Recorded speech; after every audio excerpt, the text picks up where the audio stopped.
Thank you for attending the Outstanding Scholars thematic session on the Sustainability Development Goals. My name is Rachel Pitre, and I'm an Outstanding Scholars candidate studying in the Bachelor of Arts Drama and Education Honors Program. In today's session, you will hear 4 award-winning presentations about the United Nations Sustainable Development Goals from Outstanding Scholars students. The Outstanding Scholars program has 2 streams. The candidate program is for first-year students. We receive funding to celebrate our academic achievements and participate in orientation sessions, as well as a mentorship program. Many candidates also participate in leadership workshops offered by the Student Success and Leadership Center. The full Scholar program is a paid work opportunity where students are paired with faculty to conduct research or creative work. Today, we take the opportunity to sample 4 of the Sustainable Development Goals, demonstrating what each SDG is, providing some examples of targets, and then linking them to the University of Windsor networks and activities. Each group includes ways that you, the audience, can get involved in working towards the United Nations Sustainable Development Goals. This assignment aims to provide us with information about global challenges and to connect us with the knowledge networks we need to envision a future for our planet. Our presentation abstracts will be published on scholar.uwindsor.ca, which is connected to Google Scholar, and the Open Air project in Europe, which also connects us to the Oxbridge libraries. In short, after today, we will have a university publication. The top presentation from today will be invited to present at the finalist session at the Epicenter on March 31st of 2023. Today, we present 4 Sustainable Development Goals in the following order. Sustainable Development Goal number 1, no poverty. SDG 5, gender equality. SDG 14, life below water. And SDG 17, partnership for the goals. Each group will do an 8-minute presentation. The educator may ask the team 1 question, and then we will proceed immediately to the next presentation. I now welcome our first group to present, which also happens to be my group.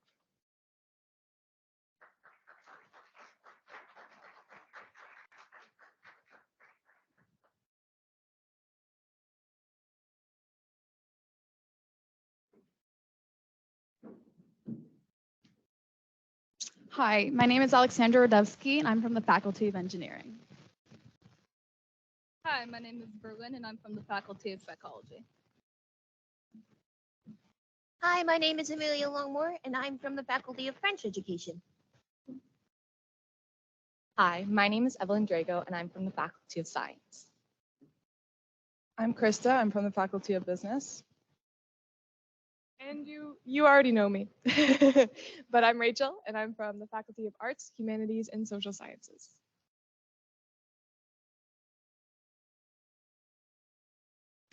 The United Nations presents a 2030 Agenda for Sustainable Development, a call to action to bring global harmony between people now and in the future.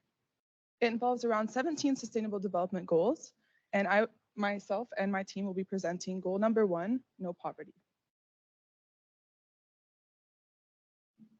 All right, so before we bombard you with statistics and facts, let's get personal. I'd like to tell you the story of Vasanti, a woman in her early 30s living in India. Her husband was a man who took advantage of their household money in order to further his own selfish interests, such as multiple addictions. When Vasanti left her husband as a result of massive amounts of abuse, she had to wake up to work in auto parts shops in order to get by. Many women are not as lucky as Vasanti. When divorced, some are even pushed into the streets in order to survive. Poverty is not simply a matter of having no money. It's a matter of having no freedom, no purpose, and no means of survival. This story is from the book Creating Capabilities by Martha C. Nussbaum, and I recommend it highly in order to gain further insight into multidimensional poverty. As we slowly return from extensive lockdowns, we're also starting to notice the horrendous effects the pandemic has had on so many things, such as our society and economy. And one of the most prominent effects was on global poverty levels. Professionals estimate over 4 years of progress against poverty has been completely erased over the pandemic. Poverty is now defined as a human condition that reflects failures in many dimensions of human life, such as hunger, health, unemployment, inadequate shelter, education, powerlessness, social exclusion, and many, many others. Poverty is not only multidimensional, but it's also multidisciplinary. As a matter of fact, 85% of people in the world live on less than $30 per day, and 2/3 live on less than $10 per day.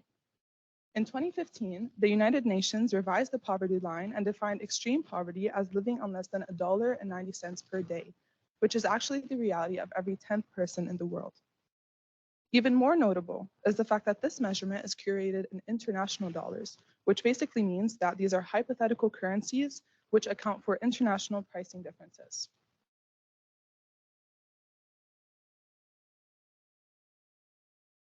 Here we can see a global map depicting countries living in extreme poverty in 2019.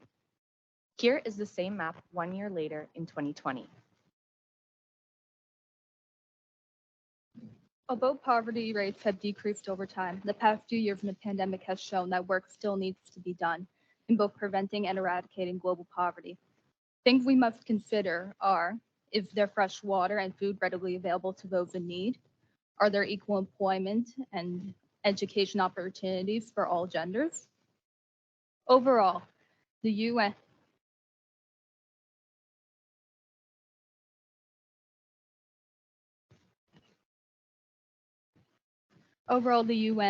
and the goal of the UN is to eradicate poverty in all forms by 2030. It is planning on doing this through its Sustainable Development Goals, which includes eradicating extreme poverty, reducing poverty by 50%, implementing social protection services, ensuring that economic resources and basic services are accessible to all genders, and building resilience against economic, environmental, and social disasters. Target 1.1 of the No Poverty Sustainable Development Goal, as defined by the United Nations, is, quote, to eradicate extreme poverty for all people everywhere, currently measured as those who live on less than $1.90 a day as of 2015. This target is significant to the overarching goal because poverty is one of the world's most serious issues. There are many people who live with poor access to food, basic health care, education, and even light at night. This is also one of the most pressing global objectives because every 10th person in the world lives in extreme poverty, and half of 1 billion people are expected to live in extreme poverty by 2030. In pursuing this objective, the link between poverty and fundamental humanitarian needs becomes clear. Since global health and education are intimately related to poverty, in pursuing our objective, we may see an improvement in both of these areas. This gives everybody on the planet the chance to live a successful and prosperous life. Now, the achievement of this goal is mainly related to a decreasing trend in the poverty rate. While this doesn't prove the complete eradication of poverty, we can see that society is improving when a smaller portion of the population is living below the poverty line. Target 1.4 ensures that people who live below the poverty line have access to crucial social services and resources, setting a universal target of access to basic human needs for all households. Many people believe that poverty only affects the unemployed. However, 8% of employed workers and their families worldwide lived in extreme poverty in 2018. This target ensures that while communities work to get out of poverty, that they first have set up social protection programs in place to aid them. The achievement of this goal is measured through an increase in the share of population with access to basic needs and an increase in the percentage of adults with legal documentation to their right of land. Now, to put this goal into Canadian context, in 2015, 1 in 8 Canadians were living in poverty. By 2020, this number had decreased to 1 in 10. According to the Canadian government, achieving these goals will result in a considerable decrease in the number of the population living below the poverty line, which is expected to reach 1 in 17 by 2030.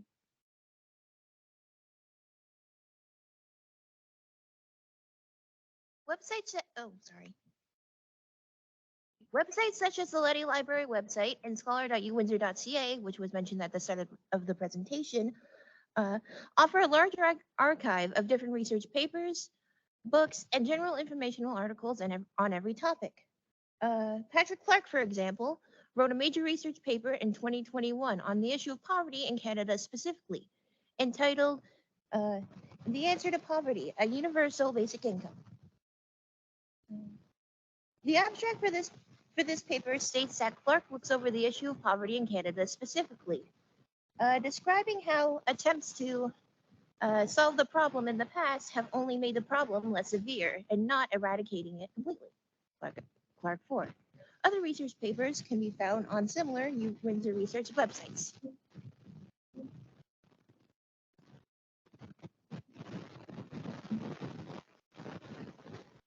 All right, so what can we do to help?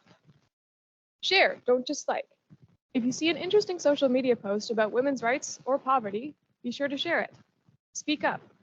Ask your local and national authorities to engage in initiatives that are helping to end poverty. Stay informed. Follow your local news and stay in touch with the global goals online or on social media.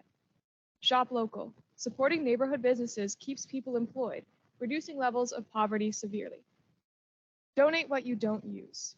Local charities will give your gently used clothes, books, and furniture a new life.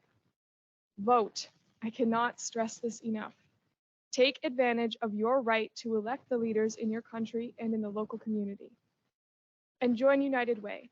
This association with the University of Windsor advocates for messages on the fight against poverty and more specifically, gender equality. See the links in our description for more information. We also have some QR codes here that you can scan that will give you additional information, a link to the book online, and the UN's Take Action for Sustainable Development page. Thank you. Hi, my name is Sara and I'm majoring in biomedical sciences. Hi, I'm Summer Elsawi and I'm majoring in environmental science. Hello, my name is Grace Taylor and I'm double majoring in history and criminology. Hello, I am Dunia Roba and I'm majoring in biochemistry. Hello, my name is Moriyo and I'm majoring in medical physics. And today we're presenting the United Nations Sustainable Developmental Goal number 5, gender equality. Two twins are born named Adila and Justin, both names translating to fair and just. At a young age, Justin was allowed to play soccer in the backyard, while Adila was told to wash the dishes as she yearned for the same freedoms. Now, both work in the tech field. Adila works hard but is denied twice from the promotion she's qualified for, while Justin was offered multiple promotions but she's underqualified. In Canada, women employees earn $3.79 less per hour compared to their male counterparts, and holds about 1 in 5 board of direction positions. Adila shares experiences of gender inequality with women all over the world, like Sharon, a Canadian woman who has run for her local mayoral election for 20 years with no success, and has faced many socioeconomic and institutional barriers along the way. Or Miriam, a 15-year-old girl from Niger, who is now being forced to marry 3 times her senior. Gender inequality comes in many forms, and it is crucial that we as a society and individuals work to end this issue. Sustainable Development Goals is a universal call to end poverty, protect the environment, and ensure by 2030 all people live in peace and prosperity. The United Nations adopted 7 global objectives as part of the Sustainable Development Goals, SDGs, in 2015. The 5th goal of SDG is to achieve gender equality and empower women and girls. This goal is especially relevant today since even though women's equality has been progressing for decades, the pandemic may have halted those improvements.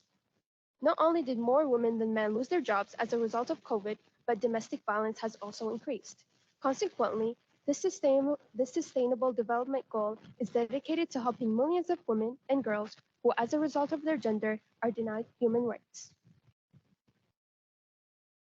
Gender inequality affects women despite their age. Grandmothers, for example, continue to have greater expectations to maintain the household. For instance, in developing economies, women often work during their childbearing years, and grandmothers take on the role of taking care of the children when their parents are away. This is proven since the presence of a grandmother's figure is shown to affect the grandchild's well-being and life choices. With those responsibilities, women's choices, even as elderly women, are still more limited than those of men. In 18 countries, women can't get a job unless their husband agrees. These countries are scattered across 3 continents. Working leads to strength and independence, and women invest more of their income in educating their children. So if women have equal access to work, society changes for the better and economies will grow stronger. This needs to change until every woman everywhere has the right to work. International organizations like UN Women and the Global Fund for Women support in-country courageous women who are fighting to change these laws. Gender inequality happens here in Canada too. Nearly every 6 days, a woman is killed by her intimate partner. Children from violent homes have twice the rate of emotional problems, and women who are abused have trouble finding and keeping a job. This hurts all of us in so many ways. This issue is not easily solved, but a goal we can work towards is providing women who are affected by domestic violence with more support. There are 557 residential facilities for domestic violence, but we need more. As an educational institution, the University of Windsor has a responsibility to ensure that all of its students feel safe, included, and that they are learning in an environment which offers them equal opportunity for success. With that being said, what research is being done on gender equality at the University of Windsor, and what initiatives is the university actively partaking in?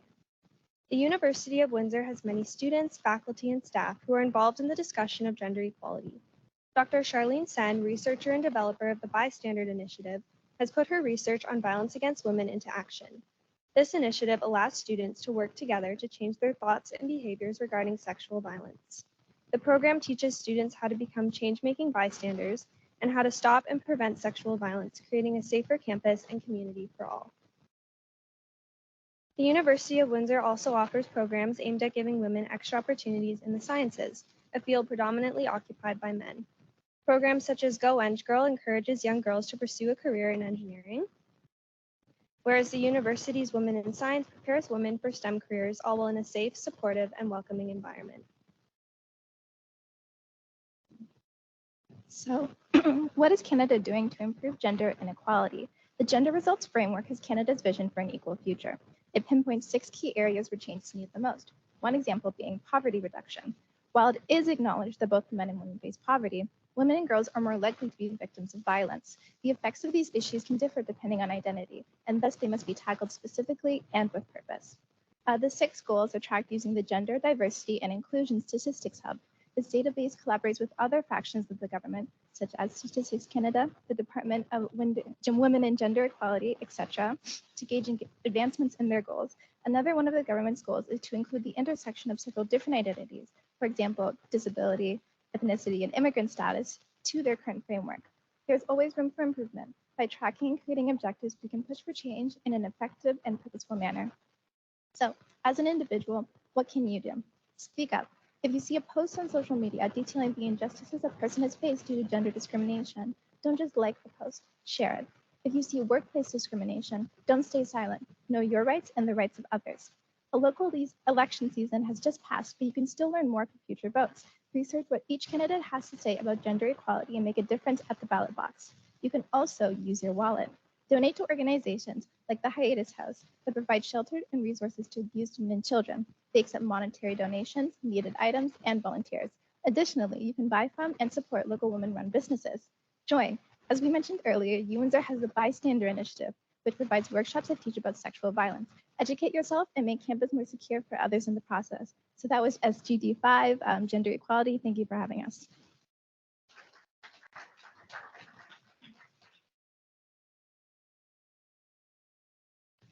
Good morning, everyone, and thank you for joining us today. I'm Anmol, and I'm a second-year Outstanding Scholar student alongside Isabella, Miranda, and Alice, who unfortunately couldn't join us today.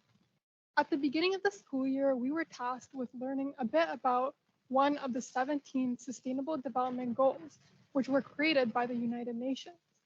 Today, we'll be sharing our findings about Sustainable Development Goal 14, Life Below Water, including its targets, local efforts, and how you can contribute. The ocean covers more than 70% of Earth's surface.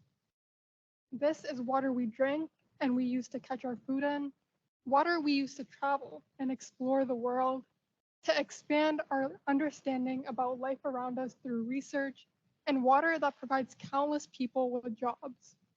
Water is necessary to almost all life, and it's all right here. but not for long. Humans have been causing severe damage to the oceans for years through overfishing and pollution, and it's starting to catch up. This is why Sustainable Development Goal 14, Life Below Water, is necessary to conserve and sustain this crucial resource so we don't lose it forever. Our oceans play a our oceans play a fundamental role in making the Earth habitable. From any perspective you take, whether it's financial, physical, environmental, or even social, our ocean is necessary for the sustainability of the world. So with this in mind, the question really becomes, how are we protecting it? What steps are we taking to protect it? And how are we tracking progress in that goal? To answer this, the UN provides us with a series of sub-targets and indicators to follow. And in this presentation, we will focus on explaining the first two. Target number 1 is to reduce marine pollution of all kinds, especially from land-based activities and including marine debris and nutrient pollution.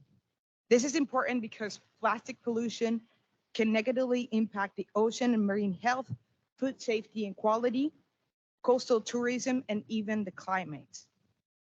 So to track this target, the measurements that we're using are two mainly. One is beach littering, which is the average count of plastic disposed per kilometer square. And 2 is chlorophyll A deviation, which is a key indicator for phytoplankton production, which is the plant undersea needed for the life below water.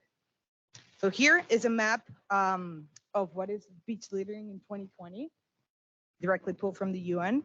And here is chlorophyll A deviation distributed around the world.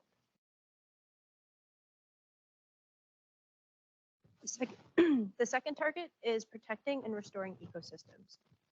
The goal is to sustainably manage and protect marine and coastal ecosystems to avoid significant adverse impacts.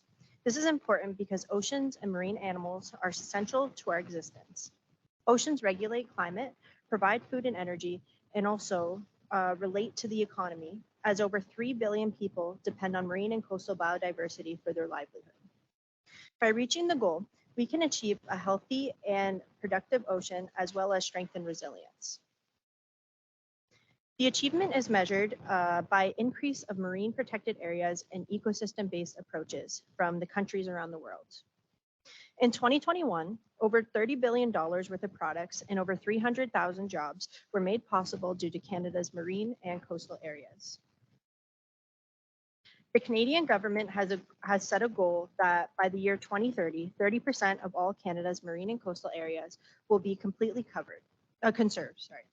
With Canada having the world's longest coastal line, this would be a large and beneficial accomplishment. And since 2015, improvements towards this goal have been made, pushing conservation from 1% to 14% since the year 2021, with a goal of 25% by 2025 to stay on track for 2030. In the next 5 years, there will be over $1 billion put into conserving these marine areas by the Canadian government.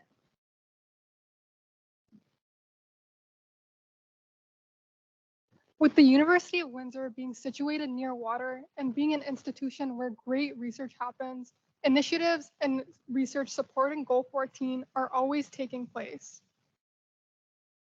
One example is the Great Lakes Institute for Environmental Research, which is a place where award-winning researchers are equipped with tools and resources to address and approach major environmental problems, including those related to marine life and ecosystems. One specific facility at the Great Lakes Institute is the Freshwater Restoration Ecology Center, which is run by Dr. Trevor Pitre.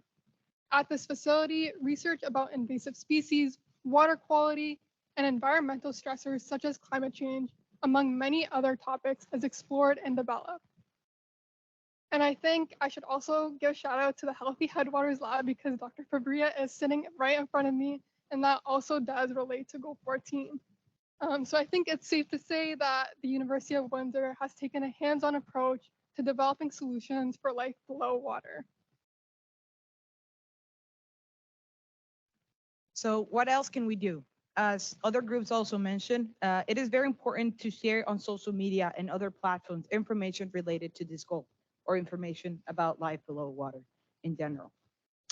We need to protect it, and you can make also friendly choices by buying products that are environmentally friendly.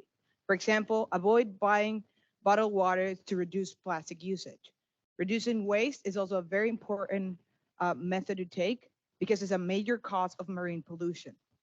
It is important also to stay informed by watching the news and staying in touch with the global goals online or on social media as well. Although you may not realize it in your everyday life, SDG 14 plays a critical role in building a better world. We hope that you take small efforts to support Goal 14 in your lives. Thank you.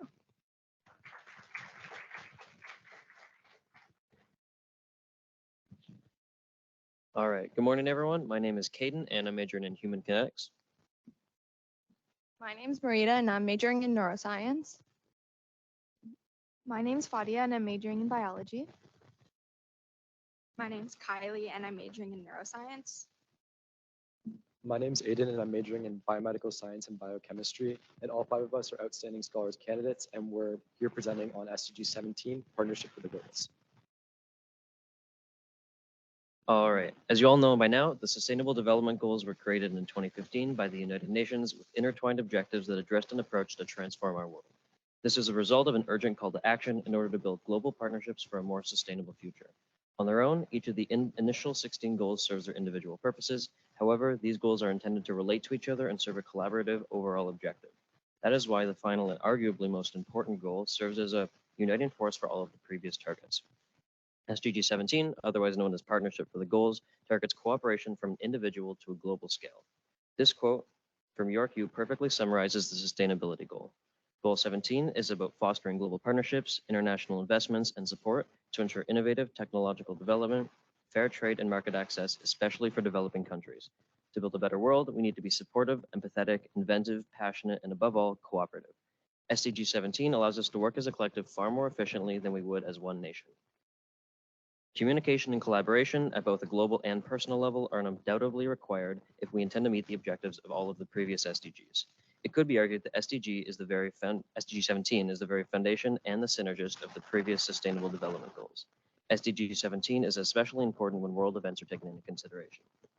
The UN has stressed the importance of multilateralism and global partnerships after health and humanitarian crises such as the COVID-19 pandemic and the Russian invasion of Ukraine. Promoting diversity and sharing our resources with less privileged countries is critical if we intend to work together effectively. Essentially, omitting SDG 17 would correlate to a decrease in efficacy and continual development of the first 16 SDGs. Okay, so SDG 17 is composed of 19 individual targets that all contribute to the overall goal of SDG 17 by focusing on smaller aspects of partnership. But however, given the time constraint, we cannot go into depth in each one. So we will be focusing on 2 which we believe are the most relevant towards the SDG's relevance, and that is encouraging partnership and strengthening science, technology, and innovation capacity for least developed countries. However, if you are interested in learning about the other 17, feel free to scan the QR code at the bottom of the screen. And if not, I'll hand it over to Aiden to touch on target 17-17. So one target of SDG 17 that we're going to focus on is to encourage effective partnership. Effective partnership is the focus on social harmony between the public and private sector and civil society partnerships. These civil society partnerships being volunteer-driven organizations and non-for-profits. So if we're to break this down, encouraging effective partnership is bridging the gap between the public and private sector. And this is significant as typically it's always been one or the other. You have to choose public or private. There is no middle ground, even though there's great benefit shown from these interdisciplinary partnerships. So in order to promote the formation of partnerships, it became a key concept in SDG 17. Now I know what you're thinking. How does someone quantify a partnership? Because at face value, it seems like a very qualitative measure. Well, the UN has a graph here that shows the allocation of US dollars over time to measure the efficacy of the partnerships. And then on the next slide, we have a very similar set of data shown over a greater range and to show the efficacy of the partnerships over time in different countries.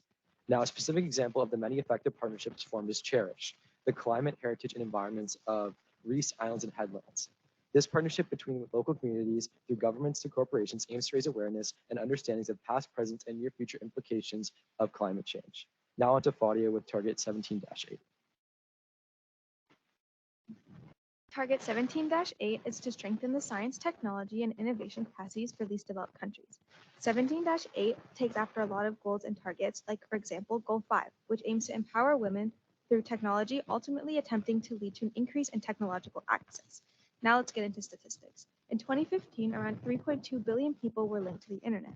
Essentially, that's 43% of our world's population. Comparing this to 2000, where it was only about 6%, which is just over a billion of our population. If we look at this figure 17.5, we can see where progress is measured using the proportion of individuals using the internet. This growth has been exponential in developing countries, where connectivity to technology has increased by a factor of 4. This means now more than 35% of people, or more than 2 billion people in those developing countries, have access to the internet. This world map gives a more relevant view. This one's dating back to 2020, where the map defines an internet user by the International Telecommunication Union as someone who has access to internet from any location in the last 3 months. We can depict that the greater proportion of the world sits in an area of 40 to 100% saturation, and we expect this map to change over the next few years to have the greater proportion of the world sit in a 50 to 60% range. Now Kylie's gonna touch on some aspects of UWindsor's research. Our group was fortunate to have the opportunity to interview Dr. Duarte about his research. At the University of Windsor, Dr. Philippe Duarte researches sustainable development and he studies the SDGs. This article that he wrote reminds the world's leaders that the UN Sustainable Development Goals are crucial for our future. In his research, Dr. Duarte conducts interviews to see if people around the world, specifically in Nepal, are familiar with the SDGs. He says that Windsor can focus on meeting goals in different areas, such as partnerships, to support the other goals through community engagement. As SDG 17 proclaims, bringing everyone together can certainly help to engage in better sustainable practices. The next stage in his research is to implement the primary and secondary research that's being conducted right now to organize workshops and events in our community and in Nepal to promote awareness for the SDGs and to encourage people to step up and get involved. Future steps at the University of Windsor may be to offer new programs that focus on ways that each department can progress in different areas of the goals and to raise awareness about the goals altogether. Money and government resources are necessary for the SDGs. However, student involvement can make a difference. This diagram represents how Windsor is scoring in regard to our contributions to each of the SDGs. Mareeta will speak about ways to get involved and how you can make a difference. So what can we do to contribute to the betterment of SDG 17? First of all, we can keep to date with legislation, contact members of parliament regarding SDG 17, support export from developing countries, donate to SDG-related charities, funds, or NGOs, maintain sustainable practices, as well as stay informed and updated and spread the word and educating others regarding SDG 17.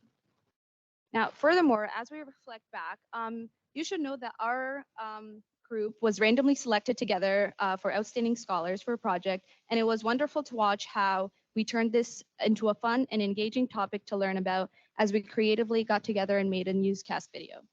Furthermore, the roles of the team were very equally contributed as everyone took initiative when working on this project together. And our approach towards the assignment allowed us to learn more about the goals, specifically the 2 targets which we previously discussed today, as well as the effect of our contribution to the overall world. And we figured that this perfectly outlines global citizenship. And the SDGs do affect everyone, not just one country, not just a certain individual. So the betterment of the SDGs is empowering all of the global citizens. And it goes farther from just you and me. It affects all the global citizens and everyone in the world. So you may be thinking, how does one person make a difference? And how is my contribution have a worldwide impact? And I just want to end off the presentation with this point. To ensure the sustainability of our future, our mindset must broaden to allow initiative to be taken on a global citizen level. And every global citizen taking action is one step closer to a brighter and more sustainable tomorrow. And this is a great remark to ultimately conclude our presentation. Thank you so much for listening. And if any of you have any questions, we'd be more than happy to answer.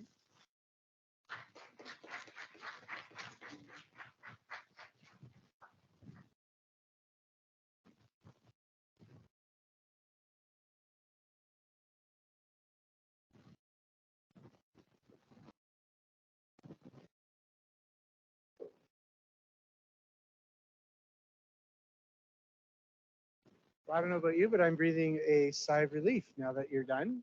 Thank you very much for coming and doing the project in the fall, doing it well, being a model of excellence for the other students in the OS program. It was really exciting for me it was exciting, I should say, and challenging. As you know, it took me a while to review all of the presentations. But as I was going through them, I was excited to see new relationships being built, new connections on campus being forged by reaching out to faculty members, learning how to navigate this complicated place we call a university. So moving from one part to the other. Most of the students, with the exception of one group, actually we had one group, where's our year twos? I'll give you a shout out there. And so the full scholars. Most of the groups came into this with no prior training other than high school. So I'm really, really proud of the work that you're able to do.